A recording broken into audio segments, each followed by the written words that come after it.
আসসালামু আলাইকুম রহমতুল্লাহ। এখানে দেখেন পুন্ড্র এবং বরেন্দ্র জনপদ, এই জনপদগুলো কোন জেলায় অবস্থিত এইভাবে কিন্তু পরীক্ষা আসে যে পুন্ড্র জনপদ কোন জেলায় অবস্থিত, বরেন্দ্র জেলা নিচের কোন জেলায় পুন্ড্র জনপদ অবস্থিত, এইভাবে পরীক্ষাগুলো আসে। তো কীভাবে আমরা মনে রাখবো? খুব সহজে মনে রাখার জন্য আমি এখানে বরেন্দ্র কথাটা লিখছি। বরেন্দ্রের মধ্যে দেখেন কয়টা বর্ণ আছে। এখানে ব আছে, ব আছে, র আছে, র, এইখানে দন্তন্য আছে, দন্তন্য, তারপরে যে দ আছে, তারপরে এই যে র ফলাটাকে র আছে। তার মানে মোটামুটিভাবে এই বরেন্দ্র বানানের মধ্যে 5টা বর্ণ আছে।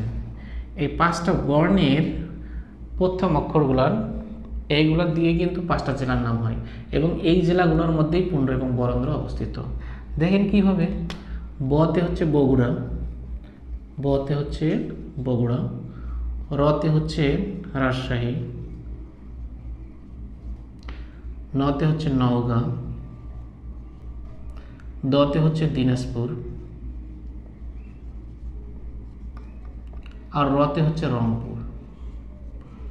তাহলে এই যে জেলাগুলা, এই জেলাগুলোতে এই বরেন্দ্র জনপদটাও অবস্থিত, পুন্ড্র জনপদটাও অবস্থিত।